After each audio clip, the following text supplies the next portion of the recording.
Today we'll read from the Hebrew Bible, from Proverbs 8, verses 1 through 4 and 22 through 31. Does not wisdom call, and understanding raise her voice? On the heights, beside the way, at the crossroads she takes her stand. Beside the gates in front, the entrance of the portals, she cries out, "To you, O people, I call, and my cry is to all who live." The Lord created me at the beginning of his work, the first of his acts of long ago.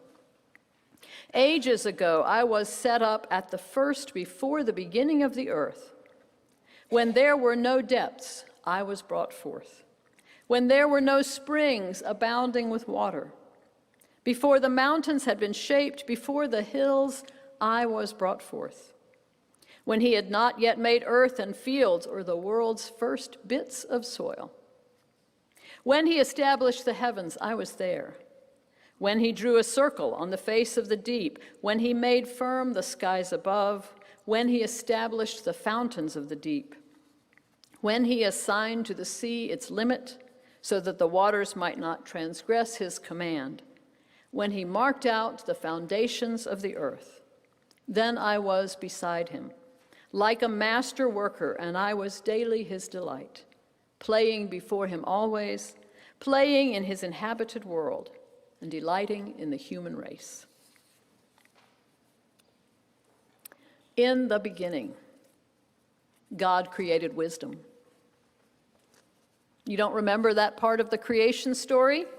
Well, the Bible contains more than one creation story, and the one we read today comes from Proverbs 8. Listen again, because wisdom is speaking, and she really wants you to hear her. The Lord created me at the beginning of his work, the first of his acts of long ago. Ages ago I was set up at the first before the beginning of the earth. When there were no depths, I was brought forth. When there were no springs abounding with water, before the mountains had been shaped, before the hills, I was brought forth, when he had not yet made earth and fields or the world's first bits of soil. How would you define wisdom? Wisdom is fill in the blank. Is it the same thing as knowledge? The same thing as intelligence? I'm not sure I could fill that blank with a noun, but I can think of some adjectives that might help. Wisdom is important. Important in the Bible, which is pervaded by reflections on wisdom. Wisdom is mentioned 42 times in the book of Proverbs alone. Wisdom is vital. That's a word whose root connects it to life itself. But when wisdom herself in today's text points out that she was present when God marked out the foundations of the earth, well, there is our word. Wisdom is foundational. Our world stands on pillars that wisdom saw put into place. In some translations, the one we read today, wisdom is beside God like a master craftsman. In others, like an architect's plan. Maybe she those pillars into place. Wisdom is foundational. So why does wisdom seem in this age so hard to find? I have to remind myself that every generation of humans thought their own time was the worst time on earth. Every age has its prophets declaring it to be the last age, when everything has gotten so bad that we just can't go on. Especially when we get old, we have those misty memories of days that we think were better, and we're sure this present age is the worst. All this I know, and still I cannot help feeling the dreadfulness of our present age. It feels sometimes like it must be the worst ever. The bitterness, the anger, the falsehood, the animus between races and classes and political parties, animus so fierce that it leads us even to deny one another's humanity. Denying one another's humanity leads us down the path of violence. bringing us to the point that 18-year-olds can walk into grocery stores or schools with high-powered rifles and cut down other human beings at random. Evil so enormous that we feel helpless before it. Not just because it is so enormous, but because it is bewildering. It boggles our minds. We just don't know what to do. And when we don't know what to do, that is when we feel helpless. Where is wisdom when we need her? Job asked that question too. Anguished in the midst of disaster, he declared that mortals do not know the way to wisdom, and it is not found in the land of the living. Job was bewildered. He just didn't know what to do. Without wisdom, did Job also feel helpless? You may have heard people say that the Bible contradicts itself, saying one thing here and the opposite there. A better way to say it is the Bible talks to itself. Its many voices converse with each other, presenting diverging views that create many possibilities.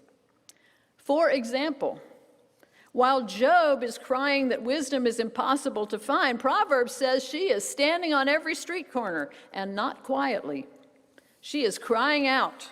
On the heights, beside the way, at the crossroads, she takes her stand. Beside the gates in the front of the town, at the end of the portal, she cries out, "To you, O people, I call, and my cry is to all who live." Where is wisdom when you need her? Everywhere, and always has been. Consider this. Proverbs 8 says wisdom was God's first creation. That means she would have been already present for Adam and Eve, and yet they couldn't hear her calling any better than we can. Instead, they listened to a malevolent counselor who promised them not wisdom, but knowledge, obtainable through the forbidden fruit of the tree of the knowledge of good and evil. Well, they got that knowledge all right. Having taken that knowledge upon themselves, they saw the hard truth from which God had so wanted to shield them, that mortality includes harm and hurt and loss, and that they were vulnerable to it. How frightening, how bewildering, how ashamed they were to see themselves helpless. Is this the human predicament passed down from Adam and Eve? To be burdened with the knowledge that the world includes evil, but unencumbered by the wisdom to know what to do about it, and so to feel helpless before the suffering of the world. And what we do when we feel helpless is generally nothing at all. But Proverbs 8 tells us we are not helpless. We are just incredibly hard of hearing. The question is not, does not wisdom call, but aren't we listening? Every time we reach a crossroads, there stands wisdom crying out to us, and we walk right by and never hear a thing. Part of the problem may be that we're listening for someone else's voice. Maybe we're listening for the voice of the grown-ups. I was well into my 50s, I think, before I realized that I still thought that some wise, unseen people stood above me to take care of the really hard problems while I could live my little life. And the fact that when I talk about these wise people, I always hold my hands over my head, reveals that these people were imaginary parents. At some point, we all have to let go of those imaginary parents and take responsibility for the really hard problems.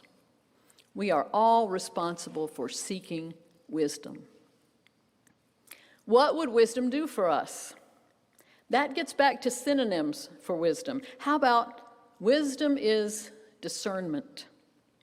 Discernment includes the ability to perceive truly and to act accordingly.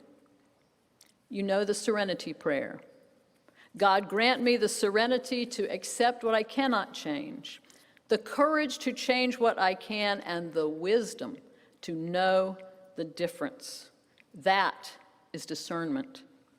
Wisdom knows the difference between what we must accept and what we cannot stand for. This present moment feels like a time for that kind of discernment. Once we realize what we cannot and must not stand for, we are going to need help to know what to do next.